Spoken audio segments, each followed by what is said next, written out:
Okay, Paul, this is for you. So she has a leash that is very, very short but not tight, where he can barely get out in front of her before she gives him a pop. And then when she gives him a pop, she says heel, because he's moving out ahead of her, right? So every time she has to say heel or no, he gets like that. He gets a hold and press on the button. I'm at a 29. I was at a 35. And you guys will have to play around with levels. It'll be different for all of you. When some kids came by earlier, I actually went up to 40. And then now that the kids are gone, because I dialed back down. And I actually didn't have to correct for the kids, which was nice. He looked away. But here's the thing. Heel is a position, right? Heel is a position. It's like sit or down or anything else. So if he gets out of heel position, you correct and repeat the command, all right? Whenever you say no is when he hones in on a person, or hones in on a squirrel, or hones in on another dog. That's when you say no. And generally, when you need a no, you need a higher level on the e-collar. Now once you start to play around with this thing, you'll see that it spins very, very quickly. But you don't look at the number, you look at the dog. One day, he might be doing great out of 20. Say heel, he's getting ahead of you. Eat up your leash a little bit more. There you go. One day, like that, no, bothering with me. One day, you might be good on a 20, but then the next day, a 20 doesn't get you anything, all right? Now, the prong is kind of there for a backup. Sometimes you can't always get to your e-collar, something like that. So if he really was to pull, it'll be uncomfortable for him and he'll just be more manageable. But still, in the beginning, every time you do have to tell him something, you notice she's giving him little pop cues. Now these are cues. He's actually not getting big corrections. If he was getting big corrections, you'd see him really stop and look and be like, whoa, okay, I won't do that again. He's already gotten a few big corrections from me. So the idea, and by big I mean like levels 50s, 60s, 70s. So whenever you do something like that, really, really high, the idea is you don't have to do it again. He's doing really nicely. Yeah, what a good boy.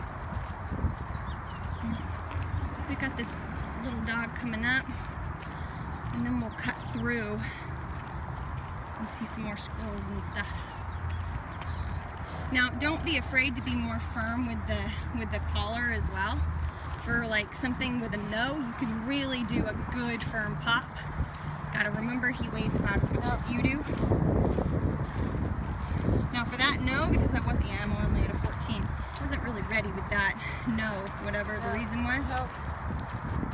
Good, very nice. So I actually held it down for a few seconds and then dialed up to be ready again for the next no. So you really gotta play around with your levels, see what makes a difference, see what doesn't. If he ever does like kind of jump out of his skin and you overcorrect, everybody does that a few times, don't worry about it. It's not a big deal, don't draw attention to it, and just keep going. Dogs are not breakable, not at all. So he'll forget about it and move on. No. So I'm gonna dial up with this little dog that actually looks like Roxy up here. I'm far away. What am I at? Let's go down a little bit.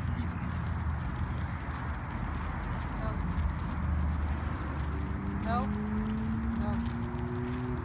So what I did was, I didn't just, like every time you said no probably like 3 times there, I didn't tap, tap, tap, because that's too much, that's overload. So what I did was I saved it for the one with the ear, when his ears went up.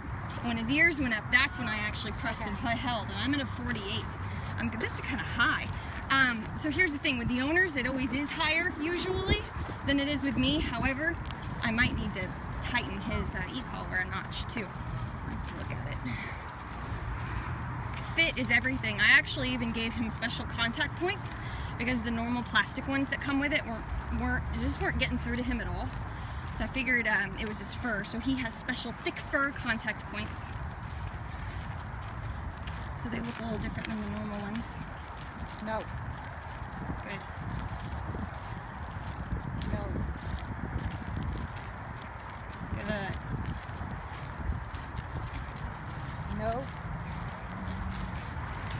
walk around, give space, walk around. Yeah, definitely use space. Even though he's doing so beautifully, you don't have to like walk right by. He's doing good. Really watch his ears. His ears tell a lot. And just to kind of give you a heads up, like when he's looking at people and dogs, I do want him to disengage, and what I mean by that is ears back, stop looking. However, prey, like squirrels, is kind of like a whole nother level of stuff. So I don't actually ask for that kind of high accountability from the very beginning with squirrels. It's something you can work on later.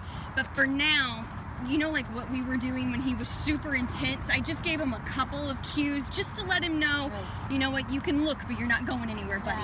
You know what I mean? Because to get him to not look at prey, it's like a whole nother level. So just keep walking. So I am going to dial up. Let's go high. Good.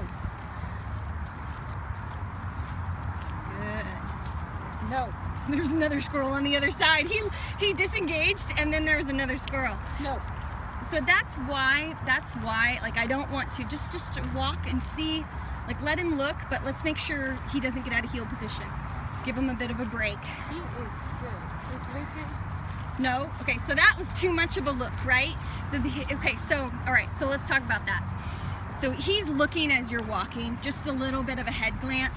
You can keep him in check, give him a few no's, but don't overload him.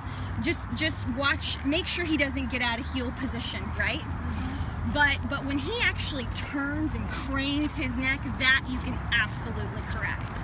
But yeah, you see with the prey, let's see if he needs some water. With the prey, it's too much for him. Too much. Just tell him break and lead him over to the water. There we go. He's like, this is stinky water, Mom. There you go. Yeah, that's it. He likes clean water.